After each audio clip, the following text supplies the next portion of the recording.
गंगा नदी पर शक्ति नहर आप देख रहे हैं। ये राजस्थान की आईजीएनपी की टक्कर की नहर है। पानी पूरा साफ है। उत्तराखंड और उत्तर प्रदेश क्षेत्र में जलापूर्ति करने का काम ये नहर कर रही है। गहराई में ये नहर आईजीएनपी से अधिक बताई जा रही है। यहाँ कितनी गहरी है उसकी क्लियर जानकारी पूरी नहीं मिल पा रही, लेकिन इस नहर का जो उद्गम है ऋषिकेश बैराज से इसका उद्गम होता है और ये नहर उत्तराखंड और उत्तर प्रदेश राज्य में लाभान्वित करती है और डेंजरस पूरी है और सिक्योरिटी के हिसाब से यहाँ पर कुछ खास नहीं है। और ये जो पूरा रेंज एरिया देख रहे हो ये राजाजी राष्ट्रीय उद्यान का क्षेत्र है।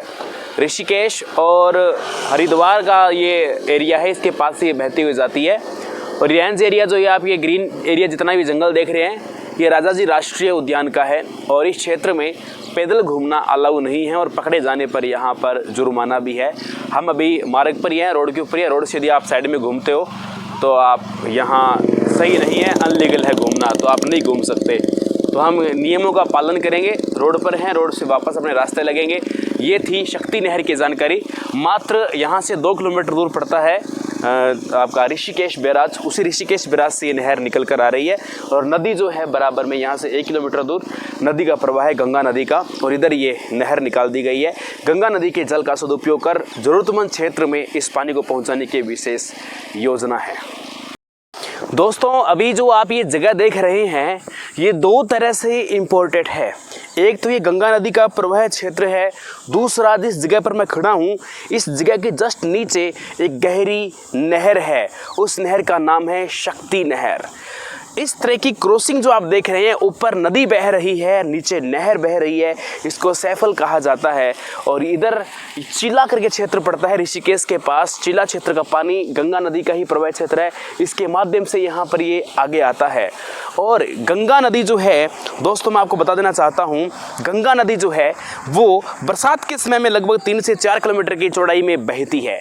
अभी मई का महीना है तो मानसून अभी एक्टिव है नहीं, तो इसलिए गंगा नदी थोड़े कम प्रवाह में बह रही है। नहीं, उसके अपने हिसाब से तो बहुत बड़ा है, उसके हिसाब से भी नाम मात्र का प्रवाह है। तो अभी यहाँ से 1 किलोमीटर दूर गंगा नदी का प्रवाह, बाकी ये नदी गंगा ही है, अभी भी नदी का ही एरिया है। ये बरसात के दौरान ये पूरा कवर हो जाता है। और अभी सामने जो अभी आप एक दीवार देख पा रहे होंगे, ये दीवार जो आपको नजर आ रही है ये दीवार शक्ति नहर की दीवार है। यहाँ से पुल है, नदी यहाँ से अंदर की ओर इंटरनल नहर इंटरनल हो जाती है। और ये जो भी जहाँ पर मैं खड़ा हूँ ये जगह प्रॉपर नदी की जगह है। आप इस जगह से इन पत्थरों से अंदाज़ा लगा सकते हैं ये पूरा नदी का प्रवाह आप सामने देख रहे हैं। अभी ऋषिकेश के अंदर ट्रैफिक ज़्यादा हो गया। 4 धाम जो यात्री हैं बद्रीनाथ, केदारनाथ, गंगोत्री, यमुनोत्री के, तो ट्रैफिक ज़्यादा होने के कारण 2 वन वे अलग अलग बना दिए, एक आने का एक जाने का। तो आने वालों के लिए अलग से अभी इधर पानी वगैरह है नहीं तो रास्ता इधर से निकाल रखा है, तो हम भी इस रास्ते से यहाँ पर आए हैं। मित्रों मैं आपको बता दूँ इसका अपोजिट एक आईजीएनपी नहर पे बनता है। आईजीएनपी नहर जो है वो ऊपर से जाती है और घग्गर नदी नीचे से निकलती है। वो है राजस्थान के सूर्य वाला गांव हनुमानगढ़ डिस्ट्रिक्ट के अंदर है, तो उसको भी सैफल कहा जाता है। तो ये जानकारी, एक रोचक जानकारी आपको कैसी लगी? पूरे नेट के ऊपर दोस्तों ये शक्ति नहर की पूरी जानकारी है ही नहीं, और आप सबके लिए एक नई जानकारी शक्ति नहर जो अपने आप में उत्तराखंड और उत्तर प्रदेश राज्य की एक महत्वपूर्ण पेयजल और सिंचाई परियोजना है। चलते हैं आगे, अब चलेंगे अपने हरिद्वार।